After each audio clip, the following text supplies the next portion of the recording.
आज बड़ा शुभ दिन है कि आज बहुत लंबे समय से जिसकी प्रतीक्षा थी कि ये रानी बाग का पुल जो विधानसभा क्षेत्र भीमताल में पड़ता है, यहाँ से रानी बाग, भीमताल, पदमपुरी, लोहाघाट, पंचेश्वर राज्य मार्ग पर जो कि पुराने पुल के समीप ही है, इसके खुलने से बहुत बड़ा मार्ग और बहुत लंबे क्षेत्र के। पिछले दिनों में लोहाघाट गया था तो लोहाघाट के लोग भी मुझे चर्चा कर रहे थे कि ये पुल खुल जाएगा, नया पुल जिस दिन से खुल जाएगा तो उस दिन से बहुत बड़ी समस्या जो जाम की लगती है, उस जाम की समस्या का निदान हो जाएगा। इसके ये पुल के निर्मित होने से जहां 2 लेन 1 लॉन्डिंग स्टील गार्डर पुल के लोकार्पण के अवसर पर मैं आप सब लोगों को, जो इतनी बड़ी संख्या में आज पुल के लोकार्पण के लिए यहाँ पर एकत्र हुए, मैं आप सभी क्षेत्रवासियों को, सभी माताओं को, बहनों को, नौजवान साथियों को मैं बहुत बधाई देता हूँ, बहुत शुभकामनाएं देता हूँ। बहुत सारे पत्रकार मित्र भी हमारे बैठे हुए सामने। हम एक एक का किस किस का नाम लूँ, अगर मैं नाम लूँगा तो लंबा हो जाएगा पाठक जी। क्यों जहांगीर भाई, गणेश जी, तो इस पुल के बनने में लगभग 1 वर्ष और 10 माह का समय इसमें लगा है और हम लोगों ने तय किया है कि कोई भी योजना, जिस योजना का हम शिलान्यास करेंगे उस योजना का लोकार्पण करेंगे। हमारे संचालन करने वाले विष्ट जी तो हमने तय किया, ये संकल्प लिया है कि जिस योजना को शुरू करेंगे उस योजना को पूरा करेंगे। इस पुल के बनने से अब जो पहले वाला पुल है, उस पुल पर जो जाम लगता था वो जाम पूरी तरह से समाप्त हो जाएगा। इसके बनने से जहां पूरे क्षेत्र में हमारे आने वाले, भीमताल को जाने वाले, पदमपुरी को जाने वाले, आसपास के क्षेत्रों को जाने वाले, पंचेश्वर, लोहाघाट, पिथौरागढ़ तक जाने वाले लोगों के लिए, कभी वहां का मार्ग अगर अवरुद्ध हो जाता है, टनकपुर से चंपावत का मार्ग अवरुद्ध हो जाता है, तो इस मार्ग को वैकल्पिक मार्ग के रूप में पहले से ही लोग जो है इसका उपयोग करते रहे हैं। और जहां पर्यटन को बढ़ावा मिलेगा, आर्थिक एवं सामाजिक विकास के साथ साथ ये पुल बनने से चहुमुखी विकास इस क्षेत्र का होगा। 7 करोड़ से भी अधिक लागत का ये पुल, जिसका लाभ हमारे विशेषकर जो आसपास के क्षेत्र हैं, उसमें हमारा हल्द्वानी है, भीमताल, भवाली, रामगढ़, मुक्तेश्वर के साथ साथ पूरे कुमाऊं के क्षेत्र में, और यहाँ से पूरे हल्द्वानी से आगे रामपुर हो या दिल्ली हो, अनेकों स्थानों पर जाने वाले लोगों को सीधे सीधे इसका लाभ मिलेगा। और पहाड़ों में जाने वाले सभी लोगों को इस पुल के बनने का लाभ मिलेगा। और लगभग इस पुल पर, पुराने वाले पुल में लगभग 10,000 वाहनों का प्रतिदिन आगमन होता है। भाइयों बहनों, इस पुल के लोकार्पण होने से जहां काफी सहूलियत होगी, सहूलियत के साथ साथ जो घंटों पुल को पार करने के लिए इंतजार करना पड़ता था, अब आप सबका आज से इंतजार समाप्त हो जाएगा। ये पुल हमारे पर्यटकों के लिए, मुक्तेश्वर जाने वालों के लिए, भवाली जाने वालों के लिए, रामगढ़ जाने वालों के लिए, उनको भी आसानी से आने जाने का रास्ता मिल पाएगा। आज हम सब लोग जानते हैं माननीय प्रधानमंत्री जी का उत्तराखंड के साथ विशेष लगाव है। उनका लगाव किसी से छुपा हुआ नहीं है। और आदरणीय बंशीधर भगत जी यहाँ बैठे हुए, हमारे मोहन सिंह बिष्ट जी बैठे हैं और राम सिंह कैड़ा जी बैठे हैं इसी जनपद के। सारे कुमाऊं के लोग जितने भी इस क्षेत्र के हमारे प्रमुख जनप्रतिनिधि हैं जो मंच पर बैठे हैं, सबके मन में और आप सबके मन में एक ही विचार आता होगा कि अब जमरानी बात कब बंद होगा। और मैं भी आपको बताऊं, जितनी बार मैं माननीय प्रधानमंत्री जी से भेंट करने गया हूं, मैंने हर बार जमरानी बात का उनसे अनुरोध किया है। मैं जल शक्ति मंत्री जी से मिला हूं तो मैंने जल शक्ति मंत्री जी से भी, और जिस दिन से मुझे दायित्व मिला उसी दिन से हमने तय किया था कि हम जमरानी बांध का निर्माण अवश्य करवाएंगे। और जमरानीवाद केवल घोषणा नहीं है, जमरानीवाद हम लोगों का संकल्प है। और इस संकल्प को पूरा करने के लिए हम लोग प्रत्येक दिन काम करते रहे हैं। बीच के दिनों में ऐसा लग रहा था कि कुछ विलम्ब हो जाएगा, लेकिन मैं धन्यवाद करना चाहता हूं हमारे देश के यशस्वी प्रधानमंत्री नरेंद्र मोदी जी का कि उन्होंने जैसे ही हमने उनको अनुरोध पत्र दिया, उन्होंने इस कार्रवाई को बढ़ाया। बहुत जल्दी जहां हमारे लखवाड़ बांध की बिल्डिंग का काम, निविदा का काम प्रारंभ हो गया है, जल्दी वहां की निविदा आने वाली है। उस निविदा के तत्काल बाद यहाँ जमरानी बांध की भी निविदा का कार्य प्रारंभ हो जाएगा। इसके भी टेंडर निकालने की प्रक्रिया को जो है हम लोग आगे बढ़ाने वाले हैं। भाइयों बहनों, आप सब जानते हैं, अभी अजय भट्ट जी चले गए कि प्रधानमंत्री मोदी जी का जो विशेष लगाव उत्तराखंड के साथ है। अभी अपने एम्स की बात करी, और एक एम्स हमारा उत्तराखंड में ऋषिकेश में खुला हुआ है। एक राज्य में 2 एम्स खुलना बहुत मुश्किल काम है, और हमारा राज्य तो छोटे राज्यों की श्रेणी में आता है। मैंने प्रधानमंत्री जी से अनुरोध किया कि हमारे यहाँ पर चूंकि भौगोलिक परिस्थितियां बहुत कठिन हैं, इसलिए हमारे यहाँ पर 2 एम्स खुलने चाहिए। एक एम्स हमारे कुमाऊं मंडल के लिए खुलना चाहिए, एक एम्स इस रीजन के लिए खुलना चाहिए। मैं प्रधानमंत्री जी का धन्यवाद करना चाहता हूं कि एम्स हमारे यहाँ पर, जब प्रधानमंत्री जी दिसंबर माह में पिछले साल जब हल्द्वानी आए थे, तो एम्स का उन्होंने शिलान्यास कर दिया था, और यही खुर्पिया फार्म में 100 एकड़ जमीन हम लोगों ने उसके लिए हस्तांतरित कर दी है। इन 5 सालों में, 7 सालों में हम पूरे उत्तराखंड का अगर हिसाब जोड़ेंगे तो 1,50,000 करोड़ से भी अधिक की परियोजनाएं उत्तराखंड राज्य के लिए अभी तक स्वीकृत हो चुकी हैं, जो अपने आप में बहुत बड़ी बात है। आप प्रधानमंत्री जी के विजन को देखिए कि उत्तराखंड के अंदर जहां सड़कों का जाल बिछा है, अभी आपके यहीं जूलीकोट से, हल्द्वानी से कर्णप्रयाग तक की जो सड़क है उसको स्वीकृति प्रदान हो गई है। इसी प्रकार से कुमाऊं मंडल से गढ़वाल मंडल को जोड़ने वाली दूसरी सड़क सिमली ग्वालदम बागेश्वर जलजीवी मार्ग, उस मार्ग को भी स्वीकृति प्रदान हो गई है। मैं पिछले दिनों भारत सरकार के सड़क परिवहन मंत्री नितिन गडकरी से मिला था, उनसे मैंने अनुरोध किया था कि जल्दी से जल्दी इस पर कार्रवाई शुरू करवा दीजिए। आज हम देख रहे हैं अभी जल्दी आपको हल्द्वानी में भी जो जाम की समस्या है, उस जाम की समस्या से निजात मिलने वाला है। यहाँ पर भी जो है बाईपास हमारा स्वीकृत हो गया। उसी प्रकार से आप रुद्रपुर जाएंगे तो रुद्रपुर में भी जो है बाईपास की स्वीकृति प्रदान हो गई है। उससे आगे आप रामपुर जाएंगे तो रामपुर में भी जो है बाईपास की स्वीकृति प्रदान हो गई। आप देहरादून जाएंगे तो देहरादून जाने के लिए काशीपुर में हम जहाँ ओवर ब्रिज बना रहे हैं, उसके बाद हम अभी तक जब काशीपुर से जसपुर जाते हैं, जसपुर से धामपुर जाते हैं, धामपुर से नगीना और कोतवाली होने के बाद नजीबाबाद आते हैं, जिसमें लगभग 1 घंटे का समय ज़्यादा लगता है। भाइयों बहनों, भारत की सरकार ने हम लोगों के अनुरोध पर अब देहरादून हरिद्वार जाने के लिए 45 किलोमीटर का नजीबाबाद से सीधे अफजलगढ़ का बाईपास भी स्वीकृत कर दिया है। उसके बनने से 1 घंटे का समय और कम हो जाएगा। तमाम सुविधाओं के क्षेत्र में अगर हम यहाँ से रामनगर होते हुए काशीपुर से मुरादाबाद जाते हैं तो मुरादाबाद का बाईपास भी स्वीकृत हो गया है। अब अंदर जाने की आवश्यकता नहीं पड़ेगी। हर क्षेत्र में, कनेक्टिविटी के क्षेत्र में लगातार काम हो रहा है। अभी राम सिंह कैड़ा जी यहाँ से अनुरोध कर रहे थे कि हमारे यहाँ पर टावर जल्दी लगाए जाने चाहिए।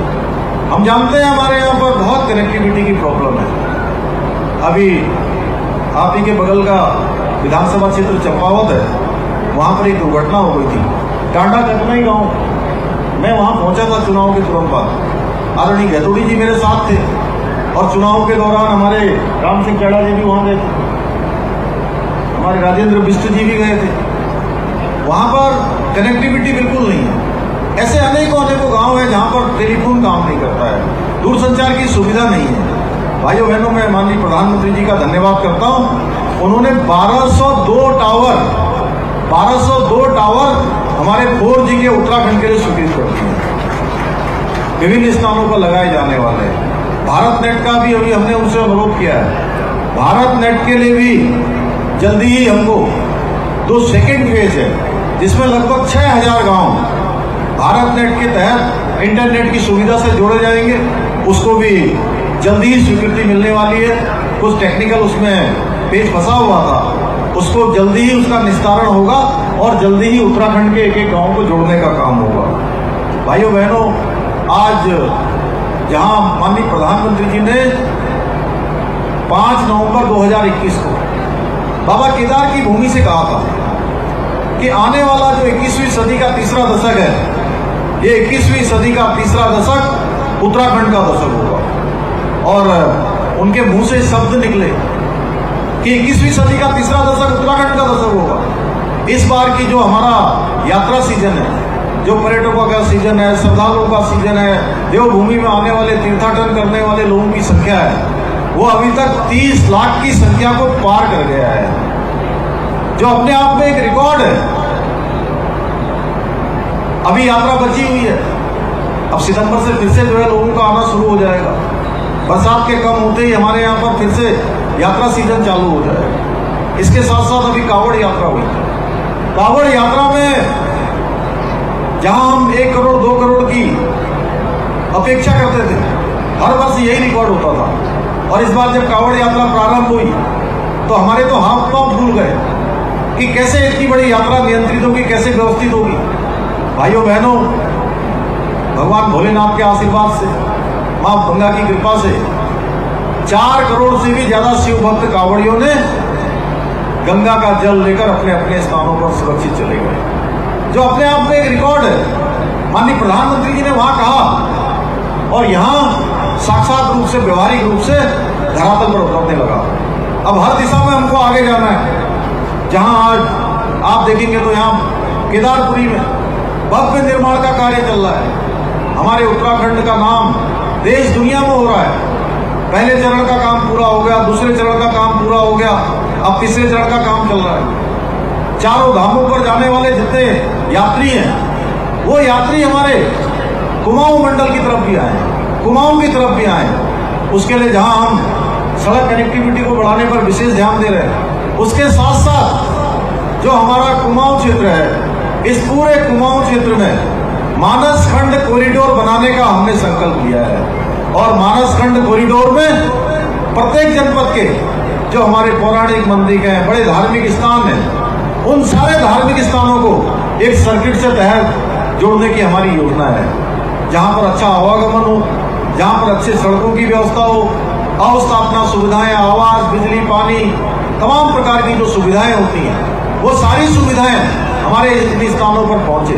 इसके लिए हमने 3 चरणों में इसको क्रम रूप से 3 चरणों में इस योजना को प्रस्तावित किया है। और पहले चरण का काम हमने आगे बढ़ा दिया है। पहले चरण के काम में हर जिले से 5-6 ऐसे करके मंदिरों को जोड़ने का काम हुआ है। भाइयों बहनों, यहाँ से रेल कनेक्टिविटी को बढ़ाने के लिए अभी हमने अनुरोध किया है। माननीय रेल मंत्री जी से मैं मिला था, मैंने उनसे अनुरोध किया, हल्द्वानी से जो देहरादून को चलने वाली हमारी ट्रेन है, जो शताब्दी ट्रेन चलती है, उस ट्रेन को 5 दिन के लिए अभी चालू किया गया है। मैंने उनसे अनुरोध किया है कि 7 के 7 दिन उस ट्रेन को चलाया जाना चाहिए, 7 दिन वो ट्रेन चले, उसके लिए भी उनसे अनुरोध किया है। इसी प्रकार से जो टनकपुर बागेश्वर रेल लाइन है, उस पर भी ब्रॉडगेज सर्वे के लिए हमको 29 करोड़ रुपए की धनराशि मिल गई है और जल्दी ही वहां पर भी सर्वे का काम प्रारंभ हो जाएगा।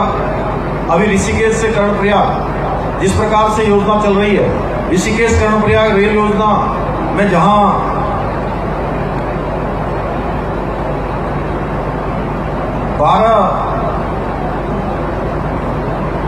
12 रेलवे स्टेशन, 17 सुरंगें, 16 महत्वपूर्ण रेलवे पुलों का निर्माण कार्य तेजी से चल रहा है। अभी 4 दिन पहले मैं वहां गया था। 6 किलोमीटर की लंबी सुरंग जिसमें ब्रेक थ्रू का विस्फोट किया गया और वो सुरंग जोड़ दी गई है।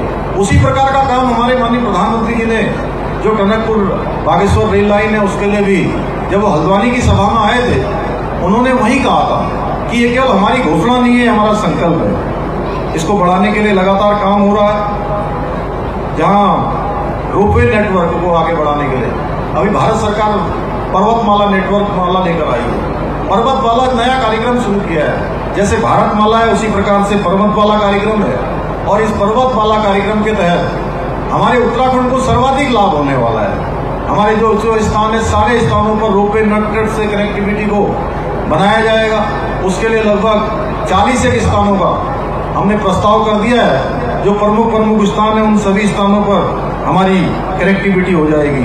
इसी प्रकार से जहां देहरादून का एयरपोर्ट अंतर्राष्ट्रीय स्तर का बनाए जाने की दिशा में गतिमान है, वहीं हमारे पंतनगर के एयरपोर्ट को भी अंतर्राष्ट्रीय स्तर का बनाने के लिए सारे प्रयास किए जा रहे हैं। पिछले दिनों में भारत सरकार के केंद्रीय नागरिक उड्डयन मंत्री जी से मिला था और मैंने उनसे अनुरोध किया था, क्योंकि थोड़ी सी जमीन चाहिए, उस जमीन की व्यवस्था हो गई है। पहले कुछ उसमें भी अड़चन थी और जल्दी हमारे पंतनगर से सारे देश भर से साथ दुनिया के लिए भी उड़ानें भरा जाने का काम प्रारंभ हो जाएगा। भाइयों बहनों, ऐसे अनेकों कार्य आज हमारी सरकार के द्वारा आगे बढ़ाए जा रहे हैं। अभी पिछले दिनों चुनाव के समय में हमने उत्तराखंड की देवतुल्य जनता के सामने अपना ये संकल्प रखा था कि नई सरकार के गठन होते ही हम सबसे पहले कोई काम करेंगे तो उत्तराखंड जहां देवभूमि है, उत्तराखंड जहां सैनिक बाहुल्य प्रदेश है, जहां दो अंतर्राष्ट्रीय सीमाओं से हमारा प्रदेश लगा हुआ है, यहाँ पर सभी रहने वाले नागरिकों के लिए, चाहे वो किसी जाति का हो, किसी धर्म का हो, किसी पंथ का हो, किसी समुदाय का हो, सबके लिए हम जो देश के अंदर लंबे समय से मांग उठती रही है कि समान नागरिक संहिता, हम समान नागरिक संहिता का कानून उत्तराखंड के अंदर लागू करेंगे। भाइयों बहनों, मुझे बताते हुए खुशी हो रही है कि हमने पहली जो मंत्रिमंडल की हमारी बैठक हुई थी, उस मंत्रिमंडल की बैठक में हमने फैसला लिया और आज 5 सदस्यीय कमेटी जो जस्टिस रंजना प्रकाश देसाई उनकी अध्यक्षता में वो कमेटी काम कर रही है, लगातार उसकी बैठकें हो रही हैं और जल्दी सारे हितधारकों से बात करके, सारे लोगों से जनसंवाद करके एक कमेटी ड्राफ्ट बनाएगी और उत्तराखंड की सरकार उसको लागू करने की दिशा में आगे बढ़ेगी। इसी प्रकार से हमने चुनाव से पूर्व एक संकल्प और लिया था कि 3 सिलेंडर हम गैस के जो हमारे अंत्योदय के कार्ड धारक हैं उनको 1 साल में 3 सिलेंडर मुफ्त में हम प्रदान करेंगे। 3 सिलेंडर भर के देने की योजना हमारी सरकार लाएगी।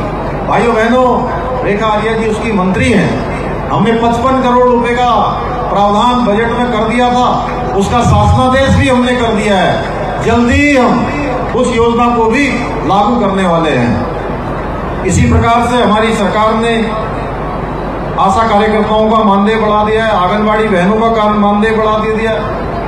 माननीय प्रधानमंत्री जी की बेटी बचाओ बेटी पढ़ाओ अभियान को आगे बढ़ाते हुए उत्तराखंड के अंदर मुख्यमंत्री महालक्ष्मी योजना की भी हमने शुरुआत कर दी है। इसी प्रकार से स्वास्थ्य विभाग में 207 प्रकार की जांचें, पैथोलॉजिकल जांचों को निःशुल्क करने का भी प्रावधान कर दिया है। इसी प्रकार से सरलीकरण, समाधान और निस्तारण, इन 3 मंत्रों के आधार पर हमारी सरकार चलेगी। और हमने इसके लिए तय किया है सभी अधिकारियों को, सचिवालय के स्तर के अधिकारियों को, कि सप्ताह के पहले दिन सोमवार के दिन कोई मीटिंग नहीं होगी। 9 मीटिंग्स डे होगा उस दिन और हमारे सारे अधिकारीगण आने वाले आगंतुकों की, हमारे जनप्रतिनिधियों की, जनता के लोगों की समस्याओं को सुनेंगे और उनका समाधान करेंगे। इसी प्रकार से जिलों में भी 10 से लेकर 12 बजे तक का जो समय है, उस समय में सभी अपने अपने दफ्तरों पर, और जो पर्वतीय क्षेत्र है वहां पर 1 बजे तक अपने दफ्तरों में पाए जाएंगे। जल्दी ही हम और भी व्यवस्थाएं करने वाले हैं, क्योंकि हमारा काम है, हमने कहा है कि सरकार अलग से कोई सरकार नहीं होती है। सरकार जनता की साझीदार होती है, सरकार जनता की सहयोगी होती है। सरकार जनता का सहयोग करे, जनता के कामों को सरल करने का काम करे, उनके समाधान का प्रयास करे, और जो पत्रावलियां लंबे समय से निस्तारित नहीं हुई हैं उन सभी को निस्तारित करने का भी काम करे। इसके साथ साथ वृद्धावस्था, विधवा और दिव्यांगजन पेंशन की धनराशि 1000 रुपये से बढ़ाकर 1500 रुपये करने का भी हमने प्रावधान कर दिया है। पहले परिवार में जहां 2 बुजुर्ग होते थे, 2 बुजुर्गों में से एक को पेंशन मिलती थी, एक को नहीं मिलती थी। भाइयों बहनों, कई बार बुजुर्ग दंपतियों में आपस में खटपट भी हो जाती थी कि एक को पेंशन मिल रही है, एक को नहीं मिल रही है। हमने तय किया कि हम परिवार में अगर 2 दंपति है, दोनों बुजुर्ग दंपतियों को हम पेंशन देने का प्रावधान करेंगे। दोनों को अब पेंशन मिलना प्रारंभ हो गई है। उसमें कुछ बहुत थोड़ी बहुत अड़चन आई थी, उसका भी शासनादेश निकाल दिया है। इसी प्रकार से हमारे जो ग्राम प्रधानगण उनका मानदेय भी हमने बढ़ा दिया था, 1500 से 3500 रुपये कर दिया। व्यापारी भाइयों के लिए दुर्घटना बीमा योजना जो 5 लाख रुपए थी उसको 10 लाख रुपया कर दिया है। सीमांत क्षेत्र जो हमारे हैं, उन सीमांत क्षेत्रों में उनके विकास के लिए, सीमांत क्षेत्रों के संवर्धन के लिए मुख्यमंत्री सीमांत क्षेत्र विकास योजना भी प्रारंभ की है।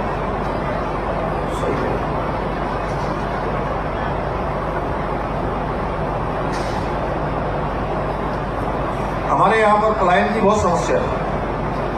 हमारे नौजवान बेरोजगार भाई अपने काम के कारण से इधर उधर जाने पर उनको मजबूर होना पड़ता है। इसके लिए हमने जो पलायन आयोग काम कर रहा था उसको मुख्यमंत्री पलायन रोकथाम योजना उसने प्रारंभ की है।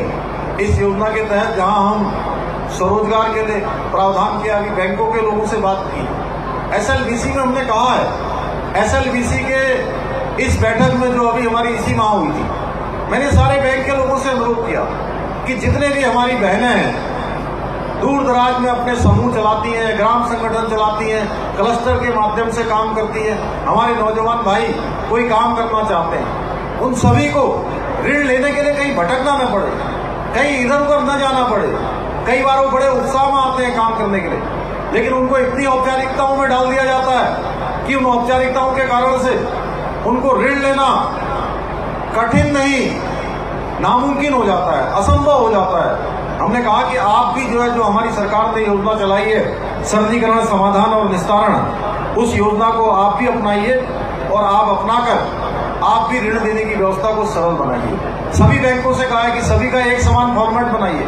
ऋण की व्यवस्था ऐसा ना हो कि पंजाब नेशनल बैंक ने अलग फॉर्मेट बनाया है, स्टेट बैंक ने अलग बनाया है, प्राइवेट बैंकों ने अलग बनाया है। सारे बैंकों का एक सा फॉर्मेट होना चाहिए जिससे कि कोई भी व्यक्ति कहीं से भी ऋण लेना चाहे तो आसानी से वो ऋण ले ले। मुख्यमंत्री स्वरोजगार अति सूक्ष्म योजना के तहत 50,000 रुपए तक के ऋणों को बैंकों में उपलब्ध करवाया जा रहा है। वीर चंद्र सिंह गढ़वाली स्वरोजगार योजना के अंतर्गत भी हमारे, मैंने कहा है, जो लक्ष्य है उस लक्ष्य को भी अनलिमिटेड कर दीजिए। जितने लोग भी इस स्वरोजगार योजना में काम करना चाहते हैं उन सभी को इसका लाभ देना चाहिए।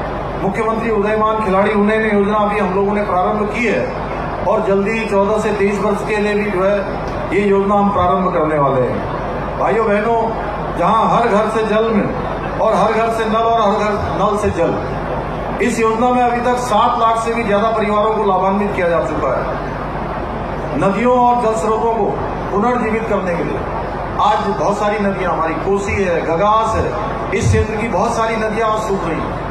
मैं अभी मध्य क्षेत्रीय परिषद की बैठक में गया था, मैंने वहां भी ये बात रखी कि जहां उत्तराखंड राज्य के लिए हमें अलग से हमको योजनाएं दी जानी चाहिए।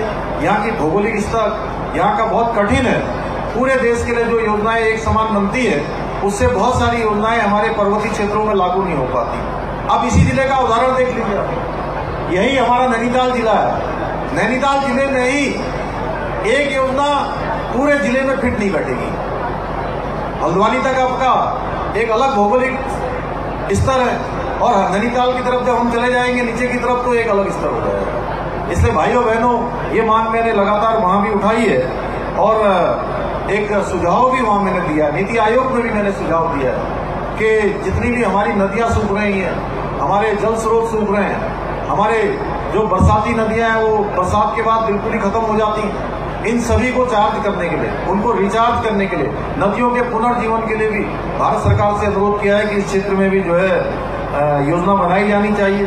माननीय प्रधानमंत्री जी ने जहां पूरे देश के अंदर अमृत महोत्सव, इसके तहत हमने जहां आजादी के 75 सालों के इस कालखंड में जो देश ने उपलब्धियां प्राप्त की हैं, देश ने जो आविष्कार किए हैं, देश के अंदर हमारी जो कई चीजें हमें उपाधि के रूप में मिली हैं, उन सबको जहां हमने स्मरण किया है, 60,000 से भी ज्यादा कार्यक्रम पूरे देश के अंदर किए गए हैं। वहीं हमने नई पीढ़ी को, हमारे बच्चों को, आने वाले हमारे बेटे बेटियों को हमारे पुराने इतिहास से भी, उस इतिहास से भी उनका परिचय करवाने का काम इस आज़ादी के अमृत महोत्सव में हुआ है। और आज़ादी के अमृत महोत्सव में पूरे उत्तराखंड के अंदर हमने 1250 अमृत सरोवर जिनको बनाने का संकल्प लिया है वो बनाए जा रहे हैं। पहली बार प्रदेश में जल निधि को भी मंजूरी दी है। इसके साथ साथ हमारे अतिथि शिक्षकों, जिनकी लंबे समय से मांग थी, अतिथि शिक्षकों का भी हमने वेतनमान बढ़ाया है, 15,000 रुपये से 25,000 रुपये किया है। पर्यावरण मित्र जो हमारे सफाई कर्मचारी हैं उनका भी मानदेय हमने 500 रुपये किया है। शिक्षा मित्रों का भी मानदेय बढ़ाकर 20,000 रुपये किया है। हमारे उच्च शिक्षण संस्थानों में रिसर्च और स्टार्टअप को बढ़ावा देने के लिए स्टार्टअप पॉलिसी उत्तराखंड के लागू की गई है। और उत्तराखंड ने जहां स्टार्टअप पॉलिसी में हमारे नौजवानों ने, जो सामान्य परिवार के बच्चे हैं, बेटे हैं, बेटियां हैं, उन्होंने बहुत आगे बढ़कर काम किया है। 700 से भी ज्यादा स्टार्टअप पूरे उत्तराखंड के अंदर काम कर रहे हैं और विभिन्न क्षेत्रों में अपना नया प्रयोग कर रहे हैं, नई व्यवस्थाओं को संचालित कर रहे हैं। राज्य के 10वीं और 12वीं के छात्र छात्राओं को और गवर्नमेंट डिग्री कॉलेज के छात्रों को हमने टैबलेट उपलब्ध कराने का भी प्रावधान किया था। क्योंकि चुनाव बीच में आ गए तो इस दौरान हम उनको टैबलेट खरीद कर नहीं दे पाए, लेकिन हमने उसका प्रावधान किया। डीबीटी के माध्यम से सभी के बैंक के खातों में, उनके अकाउंट में सीधे पैसे डालने का भी प्रावधान किया था। भाइयों बहनों, जहां माननीय प्रधानमंत्री जी ने कहा है कि आने वाला जो दशक है उत्तराखंड का दशक होगा, वहीं हमने भी संकल्प लिया है कि उत्तराखंड की रजत जयंती वर्ष जो कि 2025 में होगी, 2025 में हम हिंदुस्तान के श्रेष्ठ राज्यों में शामिल हैं। हमने सारे विभागों से अनुरोध किया है, सारे विभागों से कहा है, और जिन कार्यक्रमों में मैं जाता हूँ, चाहे वो किसी सामाजिक संस्थान का कार्यक्रम हो, किसी स्वयंसेवी संस्था का कार्यक्रम हो, कोई सरकारी कार्यक्रम हो, हम कहते हैं आपका विभाग कोई न कोई एक ऐसी योजना बनाए, कोई न कोई ऐसी योजना लाए जो योजना पूरे उत्तराखंड के लिए, आपके विभाग के लिए बेस्ट प्रैक्टिस के रूप में आगे जानी जाए। उत्तराखंड के लोगों को लाभ देने के लिए बेस्ट प्रैक्टिस हो। जहां पर हम 25वें साल में जब हम प्रवेश करें, 25वें साल का स्थापना दिवस जब मनाएं, तो हम हर दृष्टि से हिंदुस्तान के श्रेष्ठ राज्यों में हम शामिल हों। उसके लिए हम सभी लोगों को आगे आना होगा, हम सभी को संकल्प लेना होगा। जो आज प्रधानमंत्री मोदी जी के नेतृत्व और मार्गदर्शन में एक भारत श्रेष्ठ भारत की जो कल्पना हो रही है, या 2014 से पहले की भारत की अगर हम तुलना करें तो 2014 से पहले का भारत तप्पू भारत, पिछलक्कू भारत, पीछे रहने वाला भारत, आज का भारत जहां समरस भारत, समर्थ भारत, शक्तिशाली भारत और पूरी दुनिया को दिशा देने वाला भारत, हम उस दिशा में आगे बढ़ रहे हैं। भाइयों बहनों, हर क्षेत्र में हम आगे बढ़ रहे हैं। आज देखिए आप, अभी रूस यूक्रेन युद्ध होता है। रूस यूक्रेन युद्ध के समय में जहां भारत के बच्चे तो तिरंगा हाथ में लेके चल ही रहे थे, वहां दुनिया के ऐसे देश जो हमको अपना मित्र नहीं मानते हैं, पड़ोसी होकर भी पड़ोसी जैसा व्यवहार नहीं करते हैं, वहां के बच्चे भी यूक्रेन से बाहर आने के लिए अपने हाथ में तिरंगा लेकर आ रहे थे। क्योंकि ये नया भारत है भाइयों बहनों, 8 सालों में नया भारत बना है। 8 सालों में भारत की पहचान पूरी दुनिया के अंदर बढ़ी है, पूरी दुनिया के अंदर मान सम्मान बढ़ा है। कोई भी वैश्विक घटना होती है तो भारत की तरफ देखा जाता है। आप देखिए कि अभी कोरोना महामारी दुनिया के अंदर जब आई थी, भारत के अंदर आने वाली थी, आशंका व्यक्त कर रहे थे कि भारत के अंदर कोरोना महामारी आने वाली है, तो पूरी दुनिया के जो वैज्ञानिक है, बड़े बड़े रिसर्च करने वाले हैं, हमारा WTO है, वो सारे के सारे लोग, वर्ल्ड हेल्थ ऑर्गेनाइजेशन भी लगातार ये सोच रहा था कि जैसे ही भारत के अंदर कोरोना आएगा तो भारत का बुरा हाल हो जाएगा। भारत के लोग कैसे इसको व्यवस्थित करेंगे, भारत की सरकार कैसे व्यवस्थित करेगी। कोरोना में भारत पूरी दुनिया के लिए एक जिम्मेदारी बन जाएगा, इतना नुकसान हो जाएगा भारत के अंदर। क्योंकि हमारे यहाँ तो छोटे छोटे त्योहार होते हैं, कोई उत्सव होते हैं, नामकरण संस्कार होता है, किसी का जन्मदिन का संस्कार होता है। ऐसे संस्कारों में भी 100-200 लोग जुटना सामान्य घटना होती है। ऐसे समय में मोदी जी के नेतृत्व में जहां कोरोना महामारी का कुशल तरीके से प्रबंधन किया गया। वहीं हमको याद होगा कि जब हम पोलियो की बात करते हैं, पोलियो की खुराक आने में 1.5 दशक बीत गया, पोलियो की खुराक नहीं आ पाई। लोग यही अंदाजा लगा रहे थे कि वैक्सीन लगता है 10 साल बाद आएगी कि 15 साल बाद आएगी। ऐसे समय में जहां मोदी जी ने रात दिन काम किया, हमारे देश के वैज्ञानिकों ने काम किया, और 1 साल भी नहीं बीता, 1 साल के अंदर एक नहीं 2-2 स्वदेशी वैक्सीन बनाने का काम भारत की सरकार ने किया, वैज्ञानिकों ने किया। भाइयों बहनों, ये नया भारत है। और इतना ही नहीं, जहां 1 डोज मुफ्त में लगाई गई, दूसरी डोज मुफ्त में लगाई गई, तीसरी डोज भी मुफ्त में लगाई जा रही है। हर किसी को डोज लगाई गई है। यहाँ पर कोई ऐसा है जिसकी आयु 18 साल से ऊपर हो और उसको डोज न लगी हो? जरा एक बार हाथ खड़ा कर दीजिए, कितने लोगों को डोज लग गई? वैक्सीन सुई किसको लग गई? सभी को लग गई। आप लोगों को भी लग गई होगी भाई साहब, नहीं लगी क्या बहन जी? सबको लग गई। ये नया भारत है। और इसके साथ साथ प्रधानमंत्री जी ने यह भी व्यवस्था करी कि जो रिक्शा चलाने वाला है, तांगा चलाने वाला है, छोटी दुकान करने वाला है, मजदूरी करने वाला है, कोई छोटा काम करने वाला है, उसका काम बंद हो जाएगा। महामारी में तो उसका घर कैसे चलेगा? उसके घर का चूल्हा न बुझे, उसको भूखे पेट सोना न पड़े, उसकी व्यवस्था भी माननीय प्रधानमंत्री जी ने की। गरीब कल्याण अन्न योजना 2021 में प्रारंभ की, 5 किलो अन्न के साथ साथ अन्य सामग्री देने का उसमें प्रावधान किया। आज तक भी वो योजना चल रही है। भाइयों बहनों, ये नया भारत है। इतना ही नहीं, जहां दुनिया के दोस्त कोरोना पैदा कर रहे हैं, कोरोना का आविष्कार कर रहे हैं, वैक्सीन बना रहे हैं, अनुसंधान कर रहे हैं, लेबोरेटरी में कोरोना बना रहे हैं, वहीं भारत की सरकार जहां भारत के लोगों को वैक्सीन उपलब्ध करवा रही है, वहीं दुनिया के दूसरे देशों को भी वैक्सीन देने का काम भारत की सरकार ने किया। भाइयों बहनों, ऐसे अनेकों कार्य हैं, इनके बारे में मैं बहुत विस्तार से जाऊंगा तो बहुत लंबा हो जाएगा। और मैं आज देख रहा हूं कि काफी समय हो गया। मैं तो सोच रहा था कि 1 बजे तक कार्यक्रम पूरा हो जाएगा, और यहाँ 3 बज गए हैं। इसलिए बहुत ज्यादा न कहते हुए, ये श्रद्धेय एनडी तिवारी जी की जन्मभूमि है। और अभी जो उधम सिंह नगर का हमारा पंतनगर वाला सिटपुल है, जो 6000 एकड़ से भी ज्यादा में बना हुआ है, उस सिटपुल का नाम पिछली बार हमने स्वर्गीय एनडी तिवारी जी के नाम से करने की घोषणा करी थी। तो कुछ लोगों ने मेरे ऊपर प्रश्न भी उठाया। मैंने कहा, भाई तिवारी जी ने विकास को, काम को आगे बढ़ाया है। पूरे हिंदुस्तान के अंदर अनेकों स्थानों पर उन्होंने काम किया, उत्तराखंड के विकास के लिए काम किया है। और उन्होंने ही कहा था कि विकास जो है अनवरत रूप से चलने वाली प्रक्रिया है। हम छोटे थे, बचपन से उनको देखते आए, इसलिए सिटकुल उनके और श्रद्धेय अटल बिहारी वाजपेयी जी के 2003 में विशेष पैकेज देने के कारण से यहाँ पर सिटकुल स्थापित हुआ। इसलिए हमने तय किया कि सिटकुल पंतनगर का नाम उनके नाम से करेंगे। इसी प्रकार से यह क्षेत्र जो हमारा ये कारखाना डी माननीय तिवारी जी के द्वारा उसमें लगवाया गया था, इस कारखाने के लिए भी हमने बात कर ली है, और इसकी 44 एकड़ भूमि हमको हस्तांतरित हो रही है। इसका लगभग 72 करोड़ रुपया जो जमा करना है, राज्य सरकार की तरफ से हमने निर्णय ले लिया है कि ये पैसा हम जमा कर देंगे, हमको ये भूमि राज्य सरकार को मिल जाए। इस भूमि को हम अनेकों प्रायोजनों में, जिसको यहाँ पर मिनी स्विमिंग पूल या अन्य प्रकार की जो व्यवस्थाएं होती हैं, उस व्यवस्थाओं को भी हम करेंगे। भाइयों बहनों, इसके साथ साथ अभी आपने देखा होगा, परीक्षाओं को लेकर एक मामला लगातार चल रहा है, और परीक्षाओं को लेकर जो मामला चल रहा है, उस मामले में हमने कहा है, कोई भी कितना भी लंबी हाथ वाला, लंबी पहुंच वाला क्यों न हो, उसको छोड़ा नहीं जाएगा।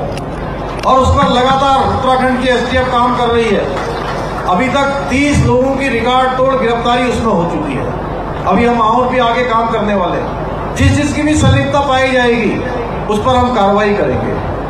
2021 में दरोगा भर्ती जो ऑनलाइन परीक्षा हुई थी, दरोगा भर्ती ऑनलाइन परीक्षा का भी हमने संज्ञान ले लिया है। भाइयों बहनों, उसको भी हम एसटीएफ को सुपुर्द कर रहे हैं। जल्दी ही उस पर भी जो भी दोषी होंगे वो पकड़े जाएंगे, उनके खिलाफ कार्रवाई होगी। ऐसे अनेकों कार्य हमारी सरकार कर रही है। और हमने जहां भ्रष्टाचार को लेकर 1064 ये हमने एक नंबर भी लॉन्च किया हुआ है। कहीं पर भी अगर कोई भ्रष्टाचार की शिकायत आती है तो आप 1064 पर डायल करके वहां पर अपनी सूचना दे सकते हैं और आपकी सूचना को गोपनीय रखा जाएगा, गुप्त रखा जाएगा, किसी को बताया नहीं जाएगा कि किस व्यक्ति ने सूचना दी है और सीधे सीधे उत्तराखंड की विजिलेंस उस पर काम करेगी।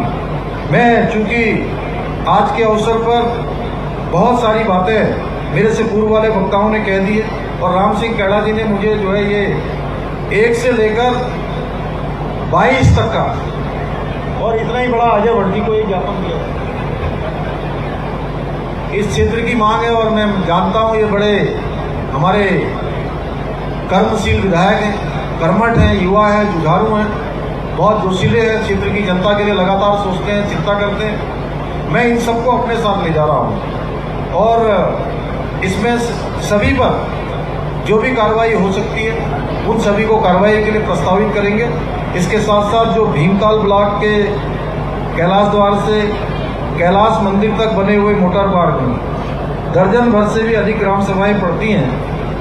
1 माह से लहरा के पास मोटर मार्ग की दीवार गिर जाने से हमारे दर्जनों गांवों की फसल, साग सब्जी मंडी तक नहीं पहुंच पा रही है। इसका आवागमन बंद हो गया है। इसके पुल का आंगणन यहाँ से चला गया है। इसको मैं तत्काल स्वीकृति प्रदान करूंगा, इसकी मैं यहाँ पर घोषणा करता हूँ। कोकलकांडा क्षेत्र है, धारी क्षेत्र है, यहाँ पर आपने पॉलिटेक्निक की बात की है, इसको भी हम लोग परीक्षण करवा लेंगे। कोकलकांडा में स्थित पीएचसी सेंटर का उच्चीकरण की बात है, उसको भी परीक्षण के लिए लेके जाएंगे और जैसी व्यवस्था होगी उसको तत्काल करने की दिशा में आगे बढ़ेंगे। भीमताल क्षेत्र के जमरानी, आमिया, जाला, डहरा, अमरपुर, गोला नदी से लगातार भू कटाव हो रहा है। इस पर चेक डैम ब्लॉक बनाने की कार्रवाई भी इसकी हम लोग प्रारंभ करेंगे।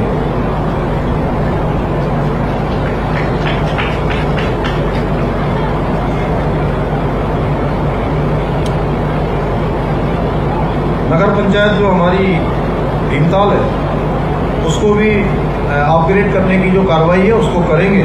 साथ में इन्होंने लिखा है कि भीमताल को कैंपस बना दीजिए उसमें कुमाऊं यूनिवर्सिटी का, तो उसके लिए भी हम लोग जल्दी ही उसका भी परीक्षण करवाएंगे कि वो कैसे हो सकता है। ऐसे अनेकों कार्य हम लोग आपको संकल्पबद्ध होकर और वचनबद्ध होकर कहना चाहते हैं कि हमारे लिए पूरे उत्तराखंड का विकास हमारी पहली प्राथमिकता है और मोदी जी के प्रधानमंत्री बनने के बाद पूरे देश में एक नया वर्ग कल्चर आया है, एक नई कार्य संस्कृति आई है। सबको काम करना पड़ता है, सब लोग काम पर आ रहे हैं, कोई जबरदस्ती नहीं, सबकी मना स्थिति बन रही है। इसलिए जो हमने भी संकल्प लिया है, मैं अपने पत्रकार भाइयों से भी कहूँगा कि इस दिशा में जरूर सभी लोगों का योगदान चाहिए। ये नहीं है कि कोई इतने लोग जो मंच पर बैठे हैं, ये यहाँ से जो भाषण कर रहे हैं, केवल इतने लोगों का ये मिशन नहीं है कि हम हिंदुस्तान के श्रेष्ठ राज्य बने। ये हमारी सबकी सामूहिक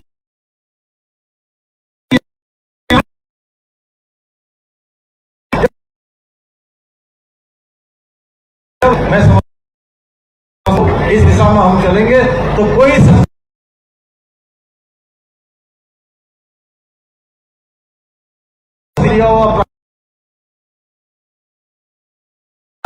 हमारे पास हर प्रकार की व्यवस्थाएं हैं, उन सब का हमने सदुपयोग की दिशा में ले जाना है। एक कार्य संस्कृति उत्तराखंड के अंदर पैदा करनी है और वो कार्य संस्कृति पैदा हो जाएगी तो हम सही रास्ते पर चलकर हिंदुस्तान के श्रेष्ठ राज्यों में शामिल हो जाएंगे। इतना ही आप सबसे कहते हैं। उत्तराखंड से जुड़ी ऐसे ही रोचक वीडियो और खबरें सबसे पहले पाने के लिए आज ही सब्सक्राइब करें हमारा YouTube चैनल और बेल आइकन को जरूर प्रेस करें। वीडियो को लाइक करें और शेयर करना ना भूलें।